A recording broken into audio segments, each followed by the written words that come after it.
We're gonna go see Star Wars. I'll see what's gonna happen. I'll let you know afterwards. But so far, I've stayed away from everything. All trailers, at least as much as possible, and I blanked as much stuff out of my head as possible. So I'm excited. All right, so I'm finished watching the movie. I'm back home. Christmas is behind me. I mean, that's when the movies come out anyways, around Christmas time. So what, is this not considered a Christmas movie? A lot of information. Going into it, there's gonna be a lot of info. It did not feel like the 2 hours and, 2 hours and 32 minutes or whatever that says that it is. Going into it, I mean, I just kind of felt like, all right, yeah, I'm just gonna enjoy this. I stayed away as many trailers as I could. I stayed away from people telling me things, which I feel like, they just kept wanting to tell me things.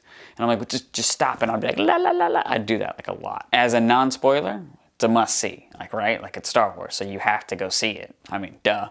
That just makes sense. So now we're going to jump into the spoilers.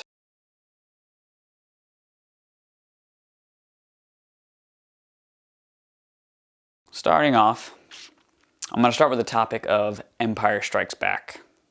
I know, it's kind of starting pretty big, but the correlation, because there's a lot of correlation between A New Hope and Force Awakens.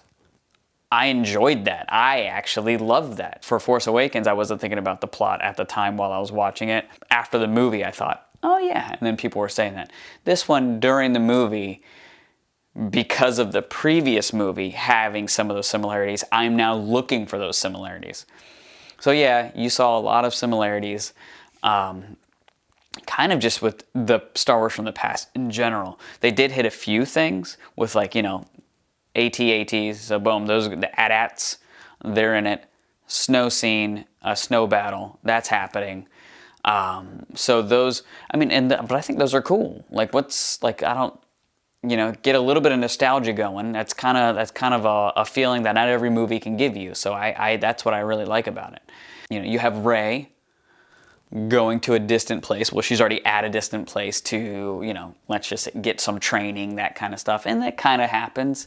It kind of gives you that feel of when Luke went to, the Dagobah system, kind of gives you that. She goes down and, like, kind of wanders off, goes in some caves, just like how Luke did when he was going through training. So there's definitely the similarities there, which I enjoyed. I liked. It was not a bad thing. And I'm pretty sure that was on purpose. Like, that had to have been. It felt that same kind of feeling. Like almost like there's even a jump scene, and you're thinking, like, something kind of creepy kind of happened like that in this scene. And it winds up just being, some sort of Inception thing. But that was cool. That was really, really trippy. Then, you have the Battle of Hoth, and then you have the battle here at the end, which very similar. Snow planet. Didn't cut open a tauntaun for survival. That didn't happen. But again, you just felt that similarity. Now we're going to get into the theories and what's happening and what was even answered. First, the movie was very straightforward. Like, sometimes it just was like, oh yeah, there's all these things out there. Like, what is this? What is that? All before the movie. Then they're like, oh yeah, it's this, this, this, and this. And they just, like, spell it out for you. Yeah, so we have Snoke. He's just like, we kind of don't even really care too much of who he is. I mean, we kind of do and kind of don't, because he's kind of came and gone. What I really like is oh my gosh, are they going to team up? Is this going to happen? Do I like it? Do I like where it's going? And then towards the end, you're like, yeah, now the good and evil is really happening again. And I really like the middle ground that's happening too, where it's like, listen, dude, that's a whole battle. That's a whole machine that's happening outside there between the rebels and the First Order. And then you just have other people in the galaxy making money from it and ignoring it. And some people don't even matter. It's just, it's very similar to kind of what happens here. Anyways, that's way too deep. We're not going to get into that. They eventually just cut the line of, like, no, good and evil.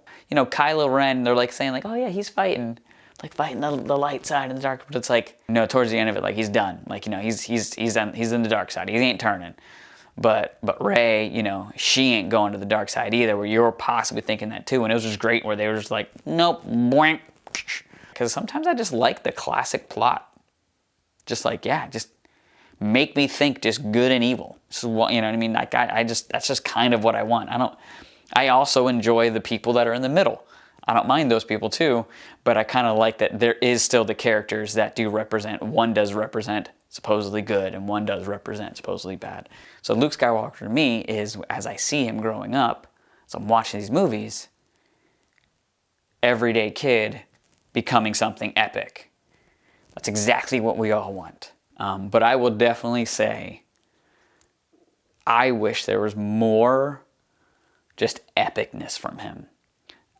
Throughout the whole movie, it was kind of just this, don't dabble with this. You don't even know what you're talking about. We're going to have to, and then eventually just like, Yoda comes in and smacks some sense into him, which was great. It was awesome.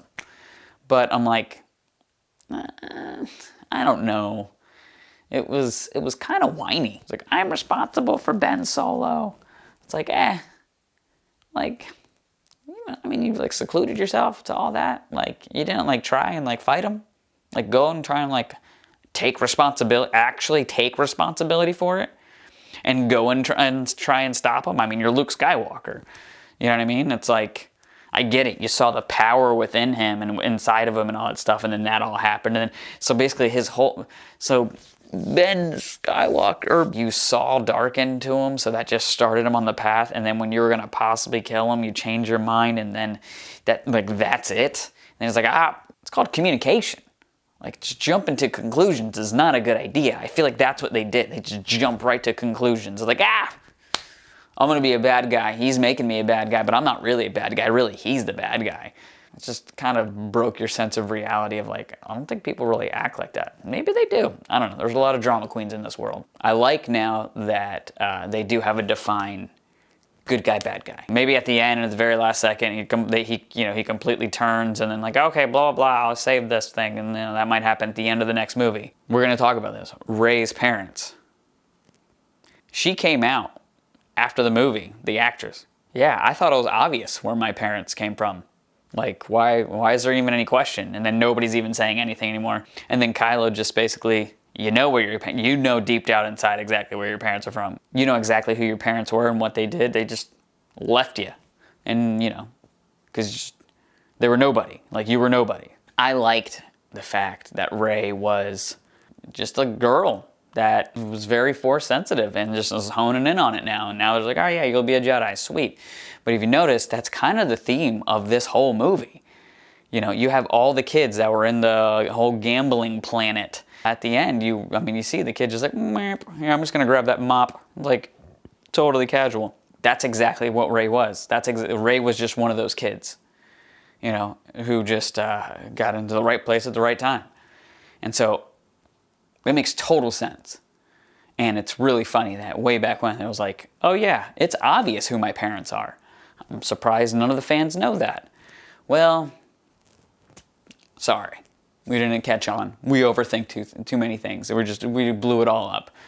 Okay, so I'm going to give you guys my first thought as soon as the movie was over. And that thought was, it was good. But then the more I thought about the movie, like I started to like it a lot more. The more and more I kept thinking about it, I was like, that was really good. Wow, yeah, that was really good. It just kind of just gave you just enough flavor to be like really good. And it wasn't overpowerful because there wasn't too much Luke Skywalker, which I would have loved. I would have just like loved to just like, when he got out there and it was like that final battle, when he got out there and all those vehicles, that he just like crumbles them and just like throws them to blech. From the video game that came out after Revenge of the Sith, that was canon, and then they took it away. In that game, there was a mission where the dude that you're playing, he just like takes down a Star Destroyer, and you're like, from the sky, and it's like, what? And they're like, that would be awesome if we saw something like that. So that was kind of like, man, that would be really cool if that happened. For the whole movie, I'm thinking, this is good. I'm enjoying it. It's a Star Wars universe movie. All the characters are there. I'm enjoying what I'm watching. It didn't give me the nostalgic feeling that I felt with like Force Awakens. But what it did give me was an enjoyable movie. And then when Luke Skywalker came out, when he was like, oh yeah, he was a hologram the whole time, like you know, concentrating like crazy and making all that stuff, you know, that was just awesome. I just thought that was really cool. And you know, it just clicked with me. He had the dice from Han Solo, and that was a hologram as well, but yet it was still left there. And I was kind of noticing, I was like, wait a minute, he ain't touching him. Like nothing's touching him. How is this happening? Oh, okay. I get it. And then he pulls a Storm, you know, like, yeah, when I say Storm, I mean like from X-Men Storm. Yeah. It's like, oh yeah, that was way too powerful. I did all I could. I'm gonna faint. I'm done. 2 suns come up. That's exactly how we started. That's how I'm gonna end. And then pff, into, you know, ghosting it, you know, Obi-Wan style. That's my guess of what he's probably gonna be doing. So I could really see Mark Hamill just like recording every single word. Like whenever you do like a Siri or, you know, Cortana, like the girl just like, those characters, those people, they record just every single word, every single letter and sound and all these things so they can just make all the words that they want to. Then he can just be in the rest of the movies, you know, just as a voice. And that would be okay because he's in people's heads. You know what I mean? Now that's far-fetched. Might happen. I don't know. Maybe. If it does, I called it. Here's actually my final thought. I think because of how much information was in this movie, I feel the second time it might actually be better. And I don't know if you really need to see it in 3D IMAX. Like, I know that there were some scenes that pulled that out, but I don't think you actually have to see that. But I really enjoyed it, and I'm actually looking forward to seeing it again.